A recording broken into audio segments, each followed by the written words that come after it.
Telugu one health ప్రేక్షకులకు నమస్కారం. ప్రస్తుతం మనతో పాటు డాక్టర్ ఎంజెడ్ఏ అస్కరి గారు ఉన్నారు. ఎండి యునాని మెడిసిన్ స్పెషలిస్ట్. చాలా కాలంగా ఎంతో మందికి యునాని మెడిసిన్‌లో ఆయన ట్రీట్మెంట్ అందిస్తూ వస్తున్నారనమాట. చాలా ప్రాబ్లమ్స్ మగవారిలో సెక్స్ సమస్యలు ఏవున్నా గానీ ఆయన ట్రీట్మెంట్ ఇస్తూ వస్తున్నారు. సార్ నమస్తే సార్. నమస్కారం. చాలా ఇంటర్వ్యూస్ చేసాం. చాలా ప్రాబ్లమ్స్ మీద డిస్కస్ చేసాం. ఇంకొన్ని ప్రాబ్లమ్స్ మనకి వాట్సాప్‌లో అయితే ఏమి, కామెంట్స్‌లో గానీ ఇలా జనరేట్ అవుతూ ఉన్నాయి చాలా వరకు.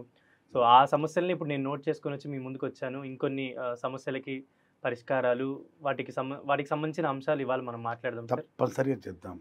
సార్ ముందుగా నా ప్రశ్న అంగస్తంభన గురించి. ఓకే. సో, వయస్సుతో సంబంధం లేకుండా చిన్న వయసు నుంచి పెద్ద వయసు వరకు అంటే 6 నుంచి 60 వరకు కూడా దాదాపుగా అంగస్తంభనతో చాలా మంది ప్రాబ్లమ్స్ పడుతున్నారు. ఈ అంగస్తంభన గురించి అసలు చింతిస్తూ ఉన్నారనమాట. సో, ఇలాంటి అంగస్తంభన సమస్యల గురించి ట్రీట్మెంట్ ఏంటి? అసలు పరిష్కారాలు ఎలా ఉన్నాయి? యునాని మెడిసిన్‌లో మీ దగ్గర ఎలాంటి ట్రీట్మెంట్ అనేది వాళ్ళకి అందిస్తారు అనేది ఒకసారి మన వ్యూవర్స్‌కి ఒకసారి వివరిస్తారా సార్?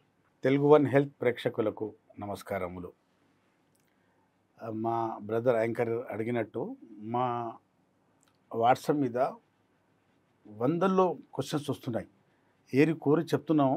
ప్రతి ఓడికి ఛాన్స్ ఇస్తాం మేము. మా దగ్గర క్వశ్చన్ వస్తే ఆన్సర్ ఇస్తాం. ఇవాళ మా క్వశ్చన్ ఏంటంటే, మా బ్రదర్ అడిగిన క్వశ్చన్ ఏంటి యాంకర్ గారు, 16 నుండి అంటే 13, 15, 16 నుండి 60 వరకు అందరిలో అంగస్తంభన సమస్య అనేది చూస్తున్నాం. అసలు అంగస్తంభన సమస్య అనేది అసలు చాలామంది ఏమనుకుంటారంటే వృద్ధాప్యులకే వస్తుంది, ముసలి వారులకే ఈ సమస్య వస్తుంది. అలా కాకుండా 40 సంవత్సరాల లోపల 40% మందికి ఈ సమస్య ముట్టింది అంకెలు చెప్తున్నాయి. ఇప్పుడు ఒక బస్సులో 40 మంది మగవాళ్ళు కూర్చున్నారు అనుకోండి, 40 ఇయర్స్ లోపు. దాంట్లో 26 మందికి అంగస్తంభన సమస్య ఉంటుంది. కానీ చెప్పుకోరు. బిడియం, మొహమాటం, సిగ్గు, అంటే మగతనం తగ్గింది లేదు పోయింది అంటే అనంత అసలు నామో చెట్టబడదు. అంటే సంసారానికి అలానే కొనసాగిస్తున్నాడు కానీ డాక్టర్ దగ్గర రాడు. ఈ మధ్య కాలంలో మన వీడియోస్ చూసి చాలామంది భార్యామణులు భర్తలకు మెసేజ్ చేస్తున్నారు, సార్ దగ్గర వెళ్ళండి, శాశ్వత నివారణ యునానిలో లభిస్తుంది, మీరు వెళ్ళండి. అప్పటికి రాకపోతే మా దగ్గర తను పట్టుకొస్తున్నారు భార్యమణులు.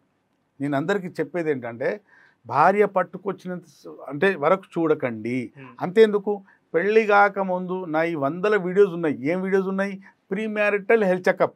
పెళ్ళి కాకముందు అంగస్తంభనలో ఏమైనా లోపం ఉందా, దోషం ఉందా ఒక్కసారి చెక్ చేయించుకోండి. ఉంటే మాత్రం ట్రీట్మెంట్ అవుతుంది, లేకపోతే మాత్రం మీరు పెళ్ళికి వెళ్ళమంటాం. మేము హ్యాపీగా పెళ్ళికి వచ్చుకోవచ్చు, దాంపత్య జీవితం హాయిగా కొనసాగించుకోవచ్చు, సాఫీగా సాగించుకోవచ్చు. ఇప్పుడు 40% ఈ సమస్య ఎందుకు ఉంటుంది? యుక్త వయసులో మన లైఫ్ స్టైల్, జీవన శైలి, మనం బతికే విధానం, జీవించే విధానము ప్రకృతికి భిన్నంగా, విరుద్ధంగా ఉంది. ఇప్పుడు దీంట్లో ముఖ్యంగా ప్రథమంగా చెప్పుకోవాల్సింది ఏంటంటే, చాలామందికి నేనంటే కోపం వస్తుంది. నేను చెప్పే విషయాలు కొన్ని వయసుకు నిమిత్తం లేకుండా ఈ సమస్య రావటం. అంటే 18, 19 ఇయర్స్ అంగస్తంభన వచ్చే సమస్యనా? రాకూడదు కదా. ఏజ్లో వస్తుందంటే దానికి బలమైన కారణాలు ఉండొచ్చు కదా. అది గమనించరు. కింద విమర్శలు అంటే కామెంట్ రాస్తుంటారు, ఏదో ఒక చిన్న కామెంట్ కూర్చొని రాస్తుంటారు. హస్తప్రయోగం చేయడం అన్నిటికన్నా ప్రథమంగా నేను చెప్పేది, అన్నిటికన్నా ప్రథమంగా మనం ప్రకృతికి వెళ్ళి హస్తప్రయోగం చేసుకుంటే జరిగే నష్టం అంత ఇంత కాదు. ఫస్ట్ మగతనం, సెక్స్లో టైమింగ్ 2 తగ్గుతాయి. పైగా ఈ మధ్యకాలంలో దానికి తోడంటే డ్రగ్స్ వచ్చేసాయి. సిగరెట్, గుట్కా, టొబాకో, జర్దా కిల్లి, ఇప్పుడు డ్రగ్స్, ఇవన్నీ కలిసి హస్తప్రయోగము, పోర్న్ వీడియో, ఇవన్నీ కలిసేసి ఏంటంటే మగాడికి మగతనం లేకుండా చేస్తున్నాయి. యుక్త వయసులో ఈ వయసు అసలు ఈ సమస్య రాకూడదు. వచ్చిందంటే దానికి బలమైన కారణాలు ఉన్నాయి. నేను పదే చెప్తున్నాను నా వీడియోస్లో. అంగస్తంభన తగ్గడానికి కారణాలు ఏంటంటే హస్తప్రయోగము మొదటి కారణం, రెండోది బోర్ల పండుకొని అంగానికి బెడ్డుతో రాపిడి చేయడం, ప్రోన్ మాస్టర్బేషన్, మూడోది పోర్న్ వీడియో చూడటం, నాలుగోది నైట్ పడుకోకపోవటం, ఐదోది డ్రింక్ తీసుకోవటం, సిగరెట్, గుట్కా, టొబాకో, హుక్కా ఇట్లాంటివి వాడటం, ఆరోది యాక్టివిటీ లేకపోవటం, ఎక్సర్సైజ్ వాకింగ్ లేకపోవటం, విటమిన్ B12 తగ్గిపోవటం. అంటే ప్రథమంగా చెప్పాల్సిన కారణాలు ఎన్ని ఉన్నాయండి. ఇక వేరే కారణాల వల్ల బీపీ వల్ల వస్తుంది, షుగర్ వల్ల వస్తుంది, వేరే వ్యాధుల వల్ల, డిప్రెషన్ కోసం వాడే మందులతో కూడా వస్తుంది, కొలెస్ట్రాల్ మందులతో కూడా అంగస్తంభన సమస్య ఉంది. చాలా కారణాలు, వేరే కారణాలు ఉన్నాయి. కానీ ఇక్కడ ప్రథమంగా 40 ఇయర్స్ లోపు ఈ అంగస్తంభన సమస్య వచ్చిందంటే దానికి బలమైన కారణం. ఒక డాక్టర్ దగ్గరికి వస్తే మా దగ్గర హిస్టరీ తీసుకుంటాం. నువ్వు ఏం చేస్తావు, ఎలా ఉంటావు, దినశైలి ఏంటి, ఎలా పడుకుంటావు, ఎప్పుడు పడుకుంటావు, ఏం తింటావు, ఎలా ఉంటావు, ఎలా ఆలోచిస్తావు, అన్నిట్లో మాకు తెలిసిపోతుంది తను ఏం చేస్తున్నాడు. ఇక్కడ తప్పు దొరలింది, ఆ తప్పుకు సరిదిద్దాలి, మరి దానికి ట్రీట్మెంట్ ఇవ్వాలి. అంగస్తంభన సమస్య 7 రకాలుగా వస్తుంది. మొదటిది ఆర్టీరియోజెనిక్ ఈడీ, అంటే అంగం వైపు రక్త ప్రసరణ జరగకపోవడం. రెండోది అంగంలో మొత్తం బ్లడ్ వచ్చిన తర్వాత దాంట్లో ఆగకపోవటం, వీనోజెనిక్ ఈడీ. నరాలు ఇలా లేపి అంగానికి స్తంభింపబెట్టవు, న్యూరోజెనిక్ ఈడీ. మూడోది సైకోజెనిక్ ఈడీ, అంటే మానసికంగా ఒత్తిడి వల్ల వచ్చేది సైకోజెనిక్ ఈడీ. నాలుగోది. ఐదోది హార్మోనల్ ఈడీ, హార్మోన్స్ లోపించడం వల్ల ఇప్పుడు పడుకోరు, ఎక్సర్సైజ్ చేయరు, హార్మోన్స్ ఉండవు, దానివల్ల వచ్చే అంగస్తంభన హార్మోనల్ ఈడీ. అలాగే అంగం మీద దెబ్బ తగిలింది అనుకోండి, ట్రామా అంటారు, ట్రామాటికల్ వచ్చే ఈడీ. అండ్ అలాగే అంగం లోపల సెల్స్ టిష్యూస్ ఉంటాయి, ఎండోథీలియల్ టిష్యూస్. ఆ టిష్యూస్ ఎట్లాంటి వాపు ఉండి ఉందనుకోండి, ఎండోథీలియల్ ఈడీ అంటారు. 7 రకాల ఈడీ ఉంటుంది.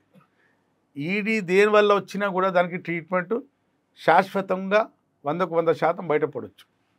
అంగస్తంభన సమస్య ఏ వయసులో వచ్చినా 16 నుండి 60 వరకు 70 వరకు వచ్చినా కూడా 70 దాటాక కూడా అంగస్తంభన సమస్య మంచిగా అవుతుంది.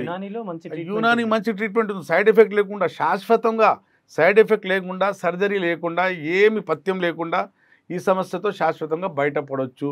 మీకు ప్రేక్షకులు చెప్పేది ఏంటంటే, మీలో ఎవరికైనా అంగం స్తంభించట్లేదు, కావాల్సినంతసేపు మనం సెక్స్ చేయలేకపోతున్నాము, కావాల్సినంత గట్టితనం లేకపోవచ్చు, కోరుకున్నంతసేపు మనం సెక్స్ చేయలేకపోవచ్చు, అంగంలో అంతా అంటే గర్త్ సర్కంఫరెన్స్ దాని దొడ్డుతనం అంతా మొదట్లాగా లేకపోవచ్చు, పొడుగు ఉన్న అంగం హస్తపరిగం పాడైంది అనుకోండి, ఆ సైజ్ చిక్కిపోయింది, చచ్చిపోయిన అలకలాగా తయారైంది అనుకోండి, ఆ సైజ్ మళ్ళీ పెంచుకోవచ్చు. టైమింగ్ తగ్గింది సెక్స్, ఆ టైమింగ్ మళ్ళీ పెంచుకోవచ్చు. ఎలాంటి సైడ్ ఎఫెక్ట్ లేకుండా యునాని మందులతో, ప్యూర్ యునాని మందులు అంటే ప్యూర్ వనమూలికలతో. ఎలాంటి ఇప్పుడు మోడర్న్ మెడిసిన్లో ఏంటంటే ఇవాళ తింటే హీరో, ఇవాళ ట్యాబ్లెట్ తినకపోతే మళ్ళీ అంగం స్తంభించదు. 2 రోజులు వాడుకుంటారు, 3 years 4 years తర్వాత ఏమవుతుంది, ఆ మందులు రెసిస్టెంట్ అయిపోయి డాక్టర్ ఏం చెప్తాడు, సర్జరీ చేయాలమ్మా, సిలికాన్ రాడ్ వేసేయాలి, లేకుంటే నీ అంగం పనిచేయదు అంటాడు. మా దగ్గర అలా కాదు, ఒకసారి ట్రీట్మెంట్ తీసుకుంటే ఈ సమస్యతో శాశ్వతంగా బయటపడవచ్చు. విన్నారు కదండి. మీలో ఎవరికైనా ఇట్లాంటి సమస్య ఉంటే మీరు దేశాన లోకాన ఏ మూలాన ఉన్నా పెయిడ్ కన్సల్టేషన్ తీసుకుని నాతో మాట్లాడి మందులు తెప్పించుకోవచ్చు. లేదా ఉభయ రాష్ట్రాల్లో, తెలుగు రాష్ట్రాల్లో ఉండి, లేకుండా నా దగ్గర హైదరాబాద్ దగ్గరలో ఉంటే, మీరు సౌలభ్యం ఉంటే నాతో కలిసి నేరుగా ట్రీట్మెంట్ తీసుకొని ఈ సమస్యతో శాశ్వతంగా బయటపడవచ్చు. అప్పటి వరకు సెలవు. మీ డాక్టర్ అస్కరీ, MD యునాని. ధన్యవాదాలు.